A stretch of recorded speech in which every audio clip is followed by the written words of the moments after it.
Le long délai entre les deux parties du documentaire, en fait, à l'origine, c'est tout bête parce qu'entre le moment où j'ai fait le premier documentaire avec lui il y a 19 ans, il y a presque 20 ans en fait, hein, et pour moi vraiment un documentaire de jeunesse, d'ailleurs quand je l'ai revu, avant d'attaquer la deuxième partie, j'avais envie de tout refaire dedans. Et je me suis dit non, surtout pas, parce que c'est aussi le témoignage de ce que j'étais moi. Voilà. Donc il faut le laisser tel quel. Et puis après, moi je suis passé, après ce documentaire, moi j'ai fait un livre sur Dario Argento. Et donc puis après c'est la vie. C'est-à-dire qu'on on va vers d'autres territoires, d'autres cinéastes, on fait d'autres livres, d'autres films, des émissions. Enfin, et donc pour moi le cas Argento était réglé pour moi, hein. Donc j'avais écrit un livre sur lui, et en même temps je le voyais régulièrement. C'est-à-dire que pendant toutes ces années-là, moi je le voyais voilà, à chaque fois que j'allais à Rome ou quand il venait en France. Donc je le voyais régulièrement. Je ne le voyais pas du tout pour faire ni des entretiens, ça j'avais donné, ni pour préparer un livre, c'était fait. Là, je le voyais presque amicalement, quoi. Et je prenais de ses nouvelles. Quand j'allais à Rome, j'allais le voir. Il parlait de ses projets, où il en était. Et puis 20 ans plus tard, c'est en le revoyant, je crois que c'est à Poitiers, il me semble, un hommage qui lui avait été rendu. Donc je passe deux-trois jours avec lui.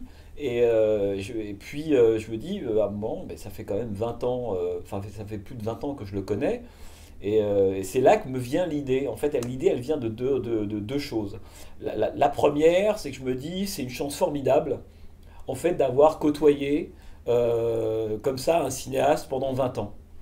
Mais c'était le cas aussi avec d'autres, parce que moi je vieillis, il y a des gens que j'ai croisés il y a 20 ans que je continue encore à voir, et en particulier Argento, qui est quelqu'un pour lequel j'ai beaucoup d'affection, parce que ça compte aussi la part humaine qu'on a, le rapport qu'on a avec un cinéaste. On peut faire des films géniaux, et pas, on peut ne pas avoir envie forcément de côtoyer véritablement la personne qui les a faites.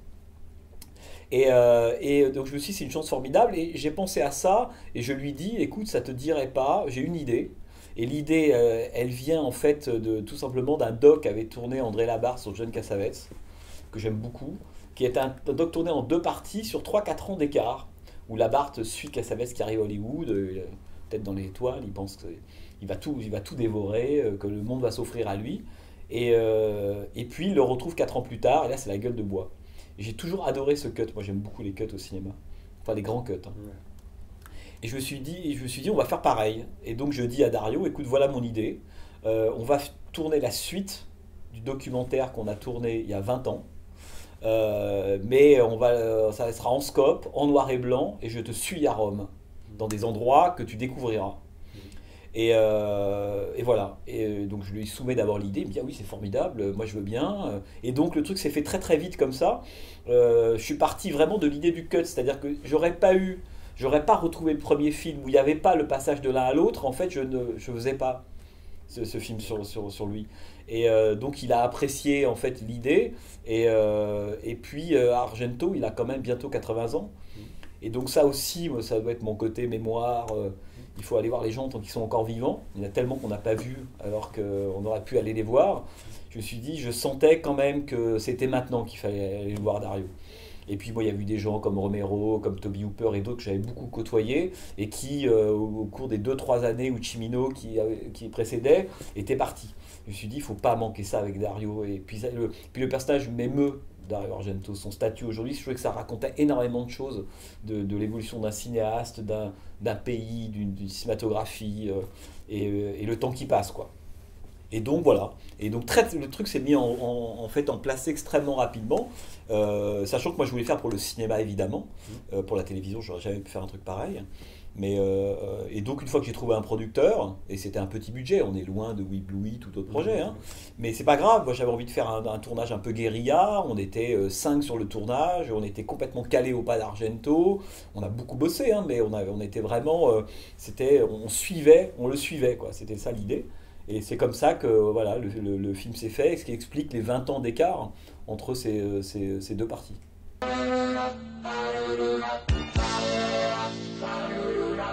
Première rencontre avec Dario, c'est extrêmement simple, c'est à Bruxelles, au Festival du film fantastique qui était à l'époque au Passage 44 et qui maintenant continue d'exister d'ailleurs, hein, le BIF. Et moi à l'époque, il y a très très longtemps, ça va être en 98-99, je travaille pour l'Écran Fantastique. Je fais des critiques pour cette revue qui s'appelle Écran Fantastique, qui existe encore toujours. D'ailleurs, je fais en même temps que je fais mon DEA d'ailleurs en fac.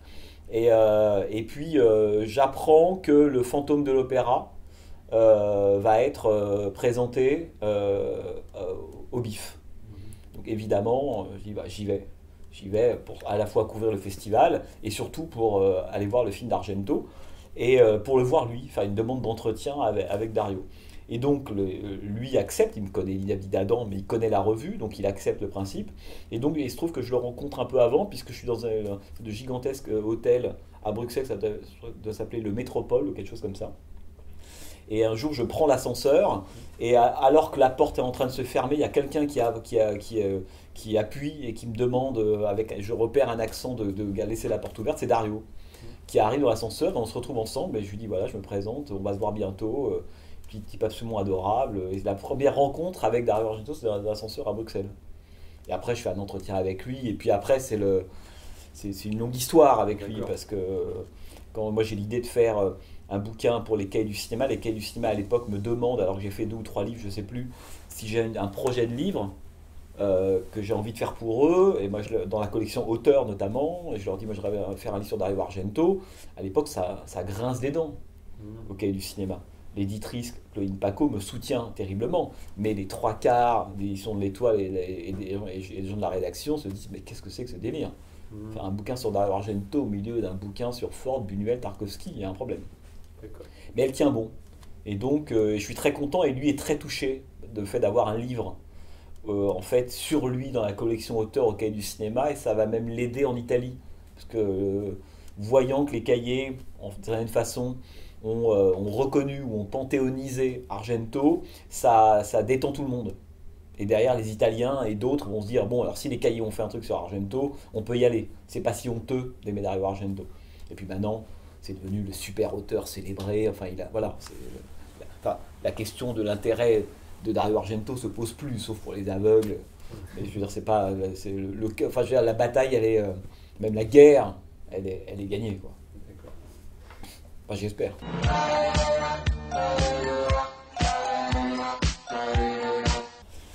Le paradoxe, en fait, mais on pourrait dire la même chose pour Brian De Palma, pour John Carpenter, pour Toby, enfin beaucoup de ces cinéastes qui ont explosé, dits de genre, bon, dans les années 70, américains, italiens, et qui ont commencé à être, on pourrait dire, reconnus par l'académie, par la critique institutionnelle, grosso modo au même moment, fin des années 90. D'ailleurs, la Cinémathèque va faire une rétro en 2-3 ans de Romero, Argento et Wes Craven. Quasiment en 2 ans, d'un seul coup, on découvre sur des cinéastes intéressants et importants. Et donc tout le paradoxe, c'est qu'ils ont commencé à être reconnus par la critique institutionnelle, donc par l'académie, un peu par le grand public, au moment où artistiquement leur carrière était sur le déclin. C'est ça la réalité. C'est-à-dire que Argento, Le Fantôme de l'Opéra, qui est un film que j'aime beaucoup pour plein de raisons, mais on est loin, assez loin quand on voit le fantôme de Inferno, même Phénoména, Ténèbres, Suspiria, etc. Profondo Rosso, c'est une évidence qu'il y a quelque chose qui s'est perdu pour 1000 raisons qui sont liées à Dario lui-même, à sa place dans le cinéma italien, au côté beaucoup plus frileux de l'histoire des formes à ce moment-là, enfin de plein de choses. Qui fait que quand il fait Le Fantôme de l'Opéra, le film est objectivement moins éclatant, important que des films qu'il a fait 10-15 ans auparavant. Et le paradoxe, c'est qu'on dit à un grand public qui n'était pas très connaisseur ou connaissait peu Argento, ce cinéaste est absolument génial. Ah bon? Alors allons-y. Et ils vont voir Le Fantôme de l'Opéra, qui est un film totalement estimable, Le Fantôme de l'Opéra, qui est voilà, très argentien, formidable. Mais pour des gens qui rentreraient dans l'univers d'Argento avec Le Fantôme de l'Opéra, il est évident qu'il y a une sorte de décalage entre d'un seul coup une espèce d'explosion du discours critique et puis un film qui ne semble pas être complètement à la hauteur de ça, ce qui est tout à fait vrai. Mais le discours critique, il explose parce que Suspiria, parce que L'Oiseau, parce que tous les 10 ou 12 films qu'a fait Dario Argento avant de tourner Le Fantôme de l'Opéra. Et c'est pareil avec Romero, c'est pareil avec Wes Craven, c'est pareil avec Carpenter à l'époque de Ghost of Mars. D'un seul coup, on tournait en 2001, on dit Carpenter c'est un cinéaste génial. Il se trouve qu'on dit ça au moment où Ghost of Mars sort dans les salles, qui est sans doute un de ses plus mauvais films, là qui est, on avait beaucoup plus catastrophique on regarde la film de Carpenter que le Fantôme de l'Opéra par rapport à celle d'Argento. Et là, pareil, et donc, ce qui fait que la connexion se fait à ce moment-là assez difficilement. Alors, depuis 20 ans, mais Dario, il fait partie de tous ces gens qui ont connu un âge d'or, mais aussi bien en termes d'inspiration artistique, où les planètes se sont alignées, je veux dire, une industrie du cinéma, son statut à l'époque, ses idées, voilà, les années 70, l'industrie du cinéma italien, qui est quand même le plus grand cinéma du monde quand lui va commencer à la fin des années 60. Et puis ce qu'il va faire depuis une vingtaine d'années. Alors il continue parce que c'est sa vie. Et puis c'est très dur d'être lucide en tant que cinéaste sur ses propres films à ce point, quoi. Et donc il va continuer à en faire, plus ou moins réussi. Je pense que Nonno Sono, par exemple, Le Sang des Innocents, est un film intéressant. Il y a 2-3 séquences formidables, mais on est loin de Profondo Rosso, parce que c'est un film qui dialogue beaucoup avec Profondo Rosso. Après, il y a l'exemple de Dracula 3D, qui est une catastrophe, mais une catastrophe de production aussi. Parce que Dario veut tourner, il ne trouve pas d'argent en Italie, alors il trouve de l'argent en Europe de l'Est, il va tourner en Roumanie, il n'a pas de moyens. Au d'un moment, on ne peut pas faire des merveilles non plus avec rien du tout. Et Dracula 3D, ce truc assez drôle, et en même temps que je trouve pathétique, c'est que Cannes attend Dracula 3D pour projeter un film d'Argento. Ce qui est scandaleux, en réalité. Donc, moi j'y étais à cette projection sur de minuit. Dario vient, il est tout content, évidemment, la salle est archi bondée, parce qu'il y a tous les fans, admirateurs, ceux qui suivent Argento depuis 25 ans qui sont là, qui attendent même pas forcément que le film soit réussi, mais presque par fidélité pour Argento, et puis il y a les autres, c'est pas Argento, il y a Argento à Cannes, Dracula 3D, évidemment le film est un ratage intégral. Et là encore une fois, c'est toujours le problème quand il y a une sorte de retard à l'allumage, hein, ou quand les gens se réveillent trop tard. Et ça peut être parfois cruel pour Argento, alors que quand il présente Suspiria au Festival du Grand Rex en 1977, là il est à l'heure. Ovation totale, choc esthétique, thermique. C'est un film qui va changer l'une des faces ou un des visages de l'histoire du cinéma. Argento est au sommet à ce moment-là de sa puissance artistique, tout va bien. Mais quand ça arrive avec Dracula 3D, c'est plus compliqué, quoi.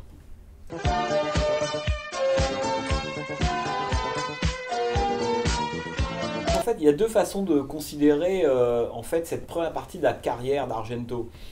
En gros, L'Oiseau, au Période de Cristal, 69, jusqu'à Tenet 82, qui est sans doute l'âge d'or du cinéma d'Argento, même si j'aime beaucoup Phénoména à titre personnel. Mais disons, voilà, il y a toujours des débats entre les puristes, mais grosso modo 69-82. Et moi, ce qui me semble important, c'est de dire, il y a deux façons de voir la chose. Ou bien, on se dit qu'après Profondo Rosso, donc Les Frissons de l'Angoisse en 75, il y a une rupture. Et que cette rupture, elle est symbolisée par le fait qu'il va passer du genre qu'on appelle le giallo, et là je renvoie ceux qui verront notre rencontre à des bouquins, Internet, etc., etc. Je ne vais pas faire la fiche giallo, mais en gros, voilà, Argento appartient à un genre qui s'appelle le giallo, il l'a popularisé, il lui a donné ses lettres de noblesse, il l'a incarné même intégralement, alors qu'il n'en est pas l'inventeur, mais c'est devenu le giallo Argento, ça fait corps, quoi. Et puis, on se dit, voilà, en 77, il réalise Suspiria, là, il rentre dans le domaine qui serait celui du fantastique. Autrement dit, on peut considérer qu'il y a une rupture dans la carrière d'Argento entre le moment où il est du côté du giallo, du récit criminel, du récit à enquête, et puis le film fantastique qui serait évidemment Suspiria, et puis Inferno qui est un film qui est un des sommets. Je pense que j'en parle souvent avec Christophe Gans, et on dit souvent que c'est le crash test des films d'Argento. Quand on est capable d'apprécier, d'aimer ou de rentrer dans Inferno, c'est qu'on est prêt pour tout à Argento. C'est vraiment le crash test, quoi. Et alors moi je pense en fait que le passage de Profondo Rosso à Suspiria, c'est pas du tout pour moi une rupture, on pourrait dire c'est une continuité totalement logique. C'est-à-dire que Argento n'a jamais été intéressé par le giallo en tant que tel. Savoir qui a tué, est-ce que c'est la mère, en fait il s'en fout. Il n'y a qu'à voir la façon, mais même dans Quatre mouches de velours gris, mais prenons Profondo Rosso, il n'y a qu'à voir la façon dont en fait l'enquête est traitée de façon presque périphérique. On voit bien, moi ce qui me fascinait toujours dans les films d'Argento, c'est le sentiment de l'immense puissance esthétique, en fait développée par le film pour à la fin nous dire que c'est la mère de Carlo qui a fait le coup. Alors, ou bien on s'intéresse qu'à l'histoire, ce qui est le pire des moyens, à mon avis, quand on s'intéresse au cinéma. Ou alors on se dit, il y a quand même, si Argento met en œuvre à ce point-là autant de séances déambulatoires, des séquences atmosphériques, d'impressions, que ce soit en faisant appel à la peinture, sentiment que le monde vibre, enfin toutes ces choses-là, c'est qu'il y a forcément une raison. Et on se dit que ce qui intéresse Argento, c'est pas du tout la question du giallo en tant que tel, c'est qu'un cheval de Troie pour lui, en fait. Il prend le giallo comme genre, comme d'autres ont pris le western ou le film d'horreur. Mais il s'en fout. C'est comme les Romero, le film d'horreur, il s'en fout. Quand on regarde Zombie, on se dit que ça vise un peu plus loin que cette question-là. Et je pense qu'Argento, moi j'ai toujours pensé que c'était un grand cinéaste métaphysique. Argento, c'est un fan d'Antonioni et de Fritz Lang. Il faut dire, quand vous parlez avec lui, il vous cite beaucoup moins des cinéastes dits de genre, même s'il peut admirer certains, comme Jacques Tourneur ou des gens comme ça, que des cinéastes qui ont été de grands cinéastes intéressant à la question du complot, de la réalité, de la métaphysique, du vide, de l'architecture, etc. Moi je pense que pour comprendre Argento, il faut beaucoup plus regarder des films d'Antonioni et des films de Fritz Lang que de regarder des films de Mario Bava, en réalité. C'est que la parenté Bava-Argento, elle est superficielle. Évidemment, quand les gens regardent Sylvain pour l'assassin, ou La Baie sanglante, ou Il Rossegno de la Folia, ce truc-là, et voit un film d'Argento, il dit ah oui, d'accord, forcément, les mannequins, la couleur, oui, mais non. Ça n'a rien à voir en réalité. C'est que de façon superficielle, il a emprunté quelques motifs liés à la question du giallo, etc. Mais ce que raconte Argento n'a rien à voir avec ce que raconte Mario Bava et encore moins avec Fulci. C'est pas du tout la même chose. Et donc pour moi, le passage de Profondo Rosso à Suspiria, c'est le devenir naturel de quelqu'un qui est passionné par le mystère du monde, de la réalité, de la vérité qu'on n'arrive pas à percevoir, cette espèce de conviction qu'il a, qui a une cosmogonie générale, il l'a souvent dit. Dire une chaise, un insecte, un humain, j'ai envie d'aller chercher leur point de vue, ils sont tous à égalité dans ce monde-là. C'est quelqu'un qui a mis en scène en permanence cette idée qu'il y a un arrière-monde qui vibre extrêmement fort. Donc c'était tout naturel qu'il aille vers le fantastique. Non pas le fantastique en tant que sorcière, la preuve c'est que la sorcière de Suspiria apparaît, elle est ridicule, on s'en fout. Ce qui est intéressant, c'est tout ce qu'il y a eu avant. De la même façon que quand le criminel dans le giallo apparaissait, on se dit oui, t'as tout ça pour ça. Bah oui. Et la déception, elle est capitale chez Argento. Que moi j'ai toujours pensé que c'était très important chez lui, c'est le rire de Jessica Harper à la fin de Suspiria. Hein. Il faut être déçu. Parce que si vous pensez que l'apparition d'une sorcière en caoutchouc va résoudre l'énigme du monde qu'on a vu pendant 2 heures, c'est que vous n'avez rien compris au film. Donc Argento, c'est un vrai cinéaste métaphysique. Vraiment. C'est Antonioni.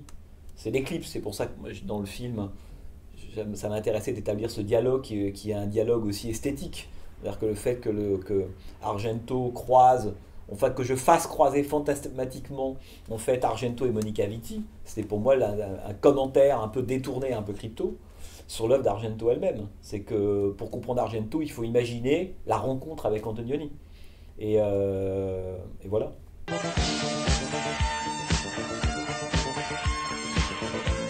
Alors, à mon avis, je pense que la question des années de plomb, c'est un truc en fait, qui m'intéressait d'aborder avec lui, parce que c'est quelque chose dont il...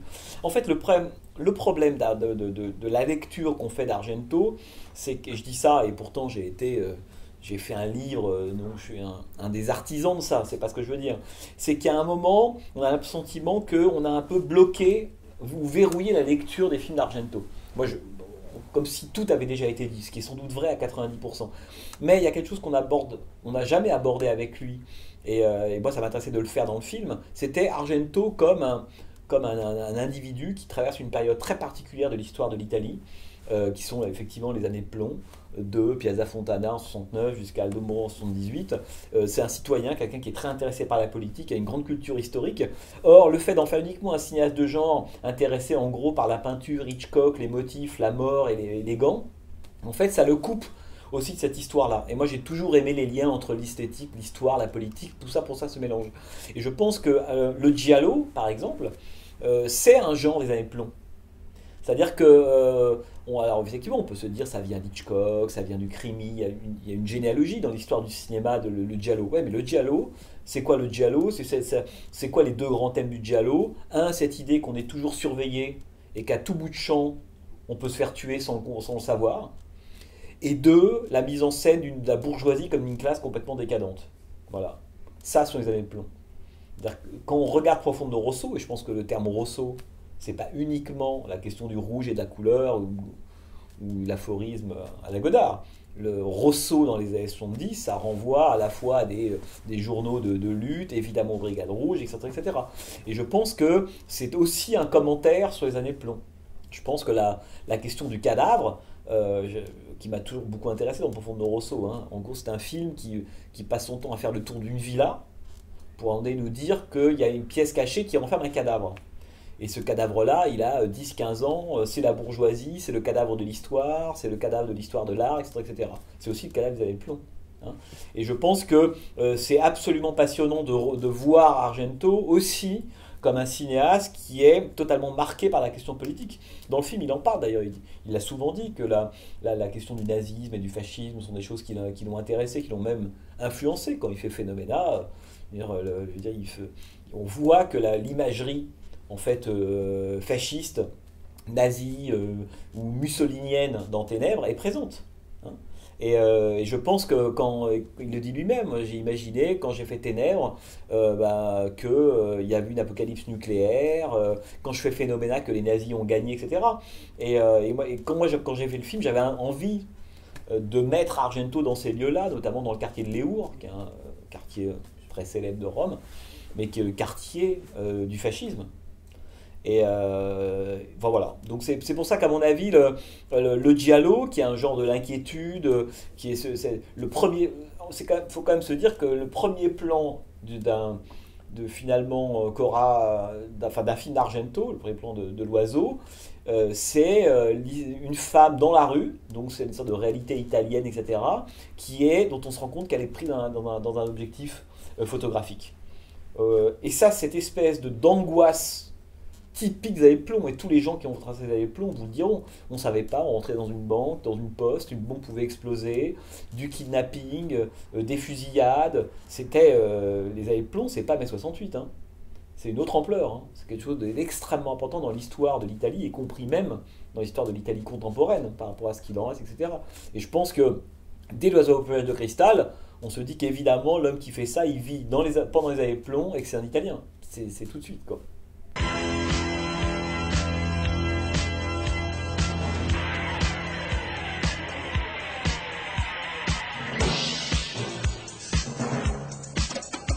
Mais c'est ce que je vous disais tout à l'heure, c'est que en fait, pour être tout à fait honnête, enfin en radicalisant un peu quoi, en fait, le film, je le fais pour ce cut.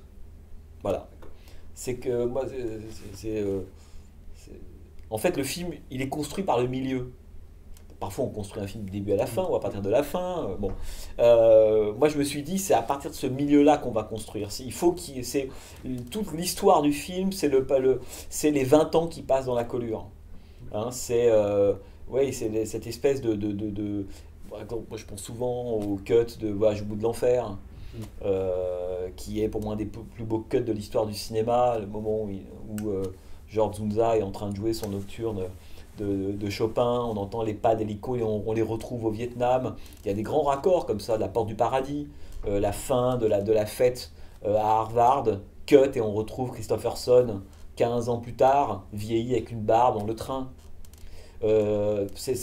Pour moi, c'est les grands cinéastes mélancoliques qui arrivent à faire sentir la notion du temps qui passe. Et je pense qu'il n'y a pas de meilleur moyen au cinéma, à moins de faire Benjamin Button à l'envers, il n'y a pas de meilleur moyen que le cut. C'est-à-dire que l'idée d'un personnage qui disparaît à un certain âge avec une certaine énergie, qu'on retrouve dans le plan suivant 20 ans plus tard, c'est pour moi l'image parfaite de ce que c'est que le passage du temps.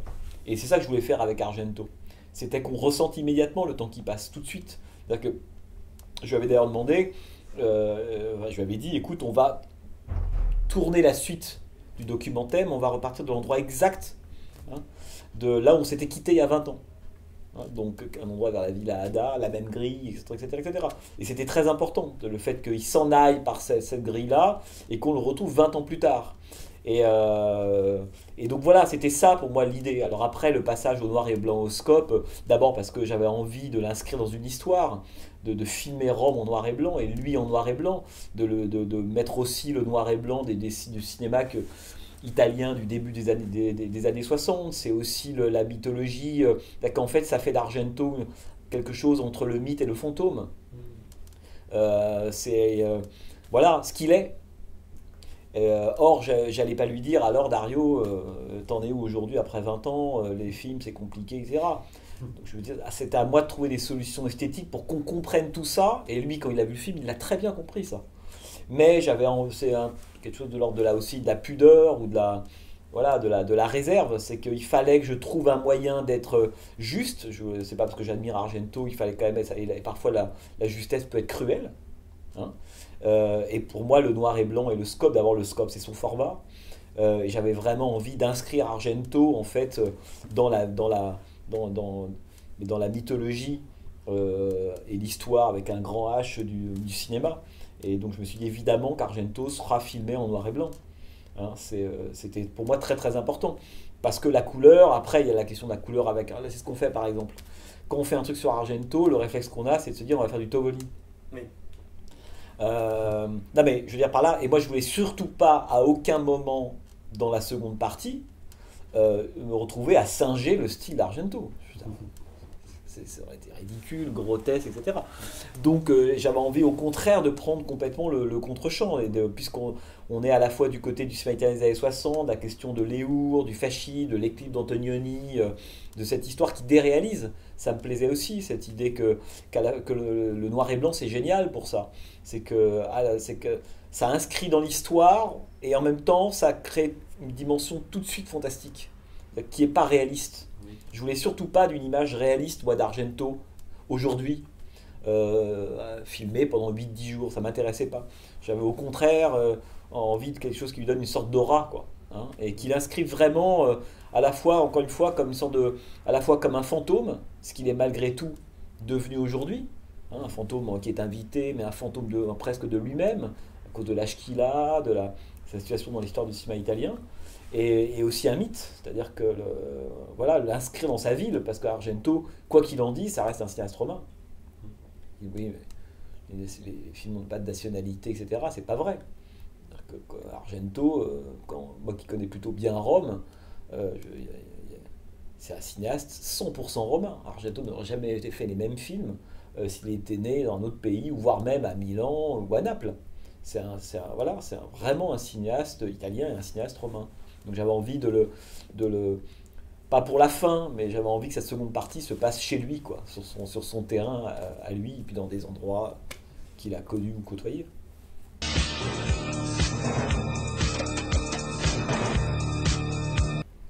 Écoutez, ça j'en sais rien, je pense qu'il y a des gens qui auront toujours un train de retard. Argento, il est reconnu par le monde de la cinéphilie.